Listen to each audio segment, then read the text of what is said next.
And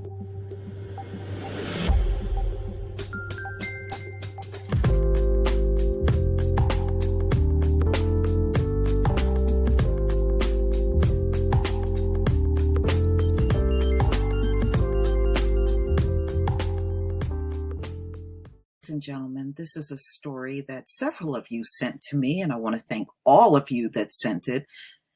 This came out from News One. White people are becoming the majority of HBCU students, report finds. Okay. There's the good news. Enrollment in HBCUs has never been higher, with the trend showing no signs of slowing anytime soon. Now, here's the not so good news, at least for traditionalists.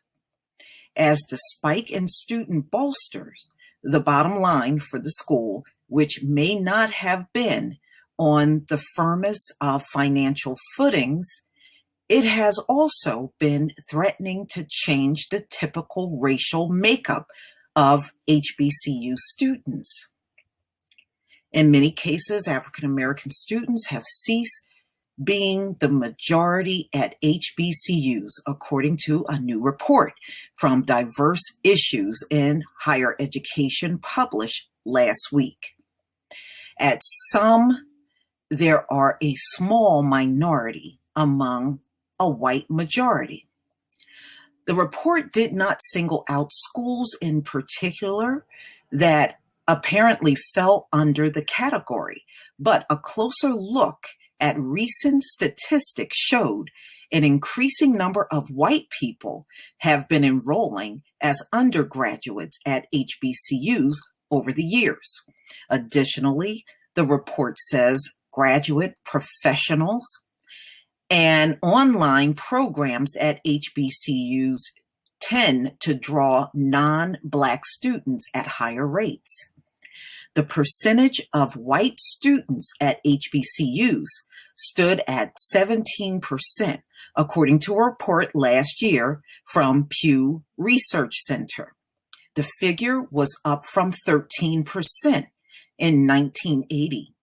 Data provided by the National Center for Education Statistics confirmed the steady rise in white students enrolling in HBCUs from 1976 through 2004.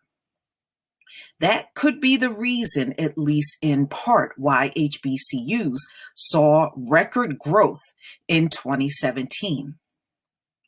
However, coinciding with the rise in white students at HBCUs was the lower shares of Black attending these institutes, according to Pew.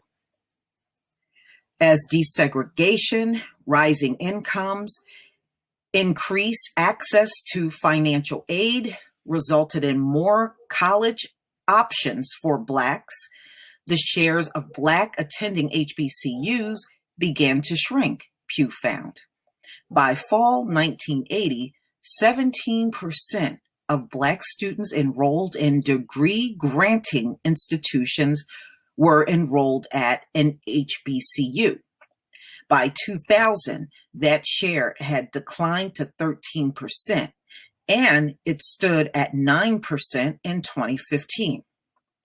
For those aforementioned traditionalists, the surge of white student enrollment can be seen as a gift as well as a curse.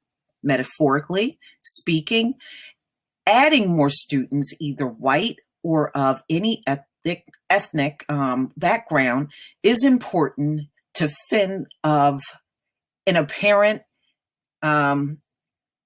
So they're saying this is a good thing, because some HBCUs were forced to shut down. Others were thinking about shutting down, according to a professor at the King's College in New York City. The reality is, if HBCUs, with the exception of maybe the top 5 or 6, do not diversify, they're all going to die. So this is what this Anthony Bradley, who has written about HBCUs, told Time in 2014. While they may continue in their mission to respect, to providing opportunities to African Americans on paper, in reality, they're simply going to have to become more like any university in the country. I don't know, y'all. This looks like gentrification to me. What do you think? I'm sorry, but it does. It looks like gentrification with the HBCUs. But please tell me what you think in the comment section. Please leave your comment and subscribe, share the video, like the video. And of course, I will be back with another video soon. Peace, family.